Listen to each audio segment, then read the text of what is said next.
Hello everyone, welcome back to my channel. हम लोग पढ़े हैं क्लास 12 का चैप्टर सरफेस केमिस्ट्री और आज है सरफेस केमिस्ट्री का 23rd लेक्चर, जिसमें हम लोग पढ़ेंगे प्रॉपर्टीज़ ऑफ कोलॉइड्स, जो कि है last topic of this chapter. Properties आपको पढ़ने के बाद कुछ नहीं पढ़ना है इस चैप्टर में, बेसिकली 7 प्रॉपर्टीज़ पढ़नी है आपको कोलॉइड्स की। आज के इस वीडियो में हम लोग 2 डिस्कस करेंगे, आने वाले वीडियोज़ में हम लोग प्रॉपर्टीज़ डिस्कस करेंगे और इस चैप्टर को फिनिश करेंगे और नेक्स्ट चैप्टर उठाएंगे haloalkanes, haloarenes. Okay, तो चलिए स्टार्ट करते हैं आज का वीडियो। पहली प्रॉपर्टी आपकी कौन सी है? पहली प्रॉपर्टी है कॉलीगेटिव प्रॉपर्टी। तो देखिए क्या लिखा है, as colloids are the bigger aggregate of the particle of molecular dimension, so the number of colloid particles in a colloidal solution will be lesser than in the true solution of the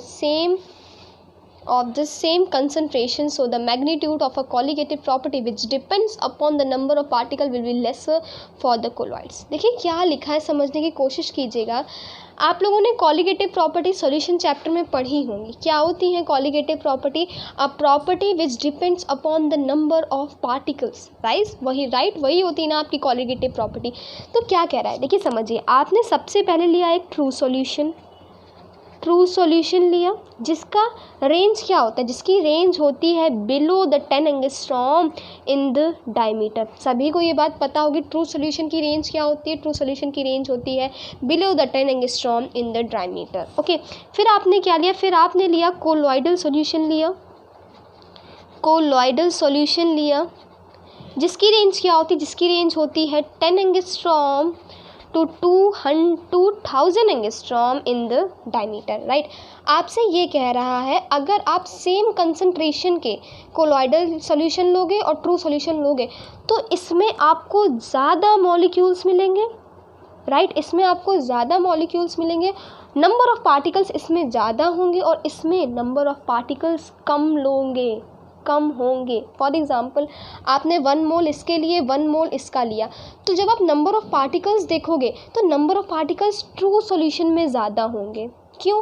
true solution की range क्या है? 10 angstrom, below the 10 angstrom है ना इसकी range. तो इसके जो molecules हैं वो बहुत छोटे होंगे। छोटे मॉलिक्यूल्स मिलके क्या बनाएंगे? 1 मोल बनाएंगे। राइट, ये क्या होते हैं? इनकी रेंज क्या है? 10 एंगस्ट्रॉम तो 2000 एंगस्ट्रॉम। इसमें क्या है? बिगर मॉलिक्यूल्स आ गए। तो बिगर मॉलिक्यूल्स क्या होंगे? बिगर मॉलिक्यूल्स की जो होंगे, बिगर बहुत बड़े मॉलिक्यूल्स मिलके क्या होंगे? 1 मोल बनाएंगे। आई होप आप लोगों को समझ में आ रहा होगा। फॉर एग्जाम्पल, हमने क्या किया, 1 ml ये लिया, 1 ml ट्रू सोल्यूशन लिया और 1 ml ही हमने कोलाइडल सोल्यूशन लिया। इसमें नंबर ऑफ पार्टिकल्स देखे, फॉर एग्जांपल इसमें नंबर ऑफ पार्टिकल्स आपके 10 निकले। ऐसा होता नहीं है, लेकिन एक एवरेज, एक नॉर्मल आपको समझाने की कोशिश करें, 10 पार्टिकल्स निकले। तो इसमें कितने पार्टिकल्स निकलेंगे? हो सकता हो इसमें क्या निकले? 5 ही पार्टिकल्स निकले। क्यों? क्योंकि इसमें बहुत छोटे पार्टिकल्स हैं 1 ml बनाने के लिए, और इसमें 1 ml बनाने के लिए बहुत बड़े पार्टिकल्स हैं। इस वजह से जो कॉलीगेटिव प्रॉपर्टी होती है कॉलोइडल सोल्यूशन के लिए कम होती है। राइट, कॉलीगेटिव प्रॉपर्टीज़ में इतना ही है। अब आगे बढ़ते हैं ब्रोमीन मूवमेंट के ऊपर, जो कि है बहुत ज़्यादा इम्पॉर्टेंट टॉपिक। इसकी डेफिनेशन, फैक्टर, कॉज और कॉन्सिक्वेंसेस, ये तीनों चीज़ें हम लोग पढ़ेंगे। डेफिनेशन भी पढ़ना है, और अगर आपसे 3 मार्क्स में पूछे तो आपको सारी चीज़ें बतानी पड़ेगी। डेफिनेशन क्या है, फैक्टर क्या है, कॉज क्या है, कॉन्सिक्वेंसेस क्या है, सब कुछ बताना पड़ेगा। इसलिए इस पर मैंने बहुत ही ज़्यादा इन्फॉर्मेटिव वीडियो बनाया। वीडियो को लास्ट तक ज़रूर देखिएगा। देखिए आगे बढ़ते हैं, ब्रोमीन मूवमेंट, जो कि है second property of colloids. Right, देखिए क्या लिखा है, Robert Brown under a microscope observe that a colloidal particles are in the state of zigzag random motion over the entire field of view. This is called the bromine movement। देखिए क्या है, हमारे Robert brown ने microscope के अंदर देखा, तो जो हमारे फॉर एग्जांपल ये आपके कोलॉइडल का सॉल्यूशन है, इसके अंदर रॉबर्ट ब्राउन ने क्या देखा कि जो हमारे कोलॉइडल पार्टिकल्स होते हैं वो जिगजैग मूवमेंट में है। किस मूवमेंट में है? जिगजैग मूवमेंट में, under the whole entire field में घूम रहे हैं, जिगजैग मूवमेंट में। राइट, ये थी हमारी किसकी डेफिनेशन हो गई, यही है। The Robert Brown under a microscope observe that a colloidal particles are in the zigzag random movement over the entire field of view. This is called a Brownian movement. क्या है हमारा ब्रोमीन मूवमेंट? जब colloidal के particle zigzag random motion में हो entire field of view में, उसे हम लोग कहते हैं ब्रोमीन मूवमेंट। अब फैक्टर देखिए, क्या फैक्टर्स हैं देखिए क्या है, the Brownian movement depends upon the size of a particle. किस पे डिपेंड कर रहा है हमारा ब्रोमीन मूवमेंट होने के लिए क्या नेसेसरी है, साइज ऑफ अ पार्टिकल्स, ठीक, and the viscosity of dispersion medium. Viscosity भी बहुत मैटर करती है कि डिस्पर्जन मीडियम की विस्कोसिटी कैसी है, लो है, हाई है। देखिए अभी कंडीशन आ रही है, याद रखिएगा, smaller the size of particle and lesser is the viscosity of medium, more is the movement. देखिए मूवमेंट कैसे, अगर आपको मूवमेंट ज़्यादा कराना है, ब्रोमीन मूवमेंट का मोशन आपको ज़्यादा कराना है, तो आपको क्या लेना पड़ेगा, smaller the size of particle. कैसे साइज लेने पड़ेंगे, smaller the size of particle, smaller the size of particle and less the viscosity of medium,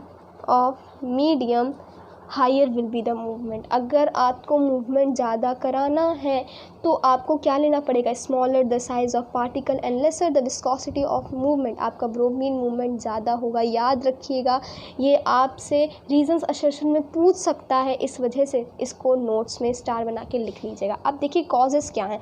bromine movement is cause due to the presence of equal and like charges. Brownian movement क्यों होता है, bromine movement होता है equal and like charges की वजह से on the colloidal particles and unequal bombardment of the particle of disperse with the molecules of dispersion medium. क्या होता है, एक तो इक्वल एंड लाइक चार्जेस होते हैं। मैंने आपको बताया था ना कि जो हमारे कोलॉइडल पार्टिकल्स होते हैं वो एक पॉजिटिव चार्ज गेन करते हैं, कोई भी चार्ज गेन करते हैं, जैसे हम लोग कहते हैं प्रेफरेंशियल एब्जॉर्प्शन, जो हम लोग पढ़ेंगे आगे आने के चैप्टर में, जो कि प्रॉपर्टी ही है, राइट। और एक डिफ्यूज़ लेयर डेवलप करते हैं किसी भी चार्ज की, ओके। इसी तरह बहुत सारे पार्टिकल्स होते हैं और क्या होते हैं, वो आपस में रिपेल करते हैं एक दूसरे को, और हमारा जो कोलॉइडल का सॉल्यूशन होता है वो एग्रीगेट नहीं हो पाता है। कॉजेज़ क्या हैं इसके, एक कॉज है कि जो एक अनयूजुअल अनइक्वल बम्बार्डमेंट होती है किसके बीच में, डिस्पर्स फेस और डिस्पर्जन मीडियम के बीच में, इस वजह से हमारा ब्रोमीन मूवमेंट होता रहता है।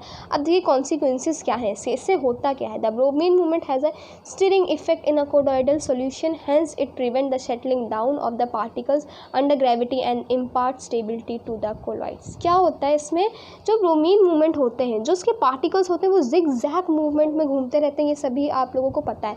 जिग-जैग मूवमेंट में घूमते रहने की वजह से ये सेटल डाउन नहीं हो पाते हैं अंडर ग्रेविटी में। देखिए जब मॉलिक्यूल्स एग्रीगेशन के लिए आपको क्या चाहिए होता है, जो सॉल्यूशन होना चाहिए वो एकदम स्टेबल होना चाहिए, राइट, बिल्कुल खड़ा होना चाहिए। स्टैंडिंग में क्या होता है, ये एग्रीगेट हो जाते हैं, सस्पेंशन की बात थी ये।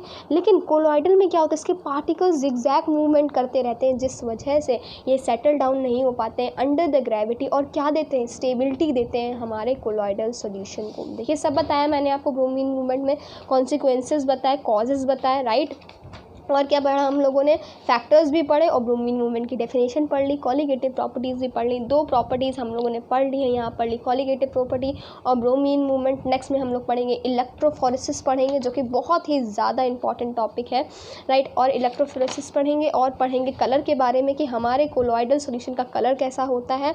तो नेक्स्ट वीडियो में यही पढ़ेंगे हम लोग। तक के लिए bye bye, thank you so much. अगर आपको वीडियोज़ अच्छे लगते हो तो चैनल करिएगा सब्सक्राइब, वीडियो करिएगा like. Till then bye bye, thank you so much everyone.